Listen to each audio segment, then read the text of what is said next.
اسلام کی ایسی تعلیم ہے کہ جس نے بھی اسلام کو پڑھا سمجھا وہ ایمان لانے پر مجبور ہو گیا۔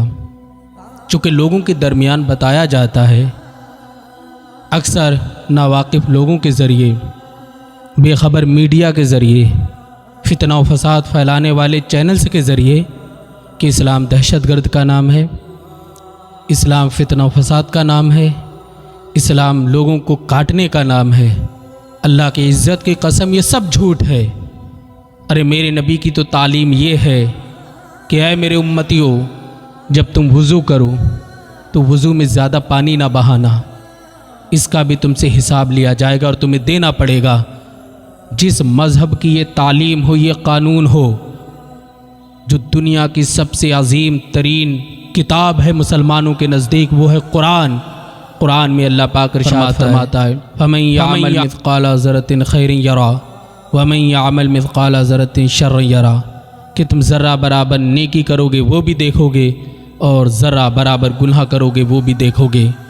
بتاؤ، جس اسلام کا یہ قانون ہے کہ دنیا میں رہ کر تم جو کرو گے اس ایک ایک چیز کے بارے میں تم سے پوچھا جائے گا، وہ اسلام کیسے آتنکواد کو بڑھاوا دے سکتا ہے؟ جو اسلام پانی کو زیادہ بہانے سے منع کرے، کیا وہ انسانوں کا خون بہانے کو جائز کہے گا؟ ہرگز نہیں۔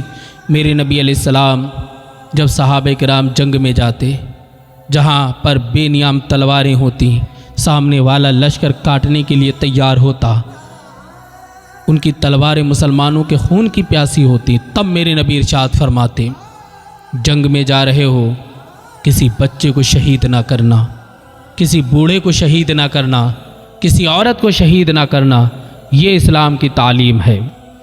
میرے دوستو، میں آپ سے ایک دعویٰ کرتا ہوں کہ آپ اسلام کو پڑھیں، یقینی طور پر آپ اسلام کو دل سے ماننے کے لیے مجبور ہو جائیں گے۔ جو آپ کے دل میں گند ہے، جو نفرت ہے، جو کینہ ہے، جو بغض ہے، آپ اسلامی کتابوں کو پڑھیں تو آپ کو پتہ چلے گا واقعی مذہب اسلام تو بہت صاف ستھرا ہے۔ اور ہم کہتے کوئی ایک بات اسلام میں ایسی دکھا دو جو انسانیت کے خلاف ہے، میں سر تسلیم تمہارے سامنے خم کر دوں گا۔ کوئی ایک کمی نکال کے دکھاؤ۔ ویسے تو آپ ہزاروں مرتبہ گناہ والی باتیں ہمارے طرف منسوب کریں۔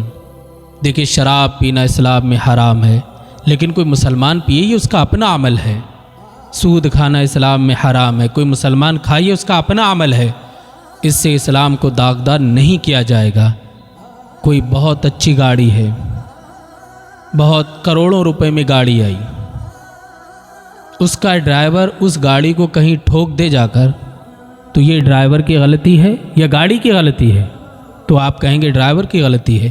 ایسی مذہب اسلام ایک گاڑی کی مثال ہے جو کہ بہت قیمتی ہے، بہت پیاری ہے۔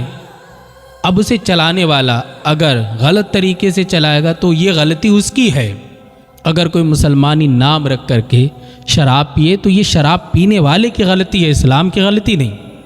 مذہب اسلام نے تو شراب کو حرام کیا، یہاں تک کہ حضرت مولا علی رضی اللہ تعالیٰ عنہ ارشاد فرماتے ہیں، اگر شراب کا ایک قطرہ بڑے تالاب میں گر جائے، پھر وہ تالاب سوکھ جائے، پھر اس میں گھاس اگے، اس گھاس کو اگر بھیڑ کھا جائے، پھر وہ دودھ دے، تو علی اس کا بھی دودھ نہیں پیے گا، کیونکہ اس کے دودھ پینے سے بھی دل مردہ ہو جائے گا۔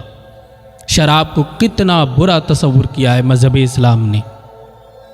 میرے دوستو، محبت کا چشمہ لگا کر ہمارے دین کو دیکھیں، آپ کو خوبیاں ہی خوبیاں نظر آئیں گی۔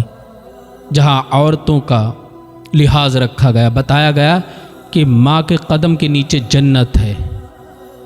بیٹی پیدا ہوتی ہے تو اسلام کی دعوت یہ ہے کہ تیرے گھر رحمت آ گئی۔ میرے نبی فرماتے، کسی کی 2 بیٹیاں، دیکھو کتنی عزت دی لڑکیوں کو، 2 بیٹیاں، ان کی عزت سے شادی کی، پرورش کی، سرکار فرماتے اس پر جنت واجب ہو گئی۔ یہ اسلام کی تعلیم ہے۔ پردے میں رہنے کا حکم دیا، کیوں؟ آپ انمول ہیرا ہو۔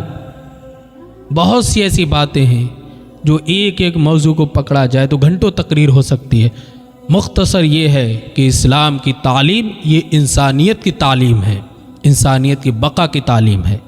اللہ ہمیں نیک اعمال کی توفیق عطا فرمائے۔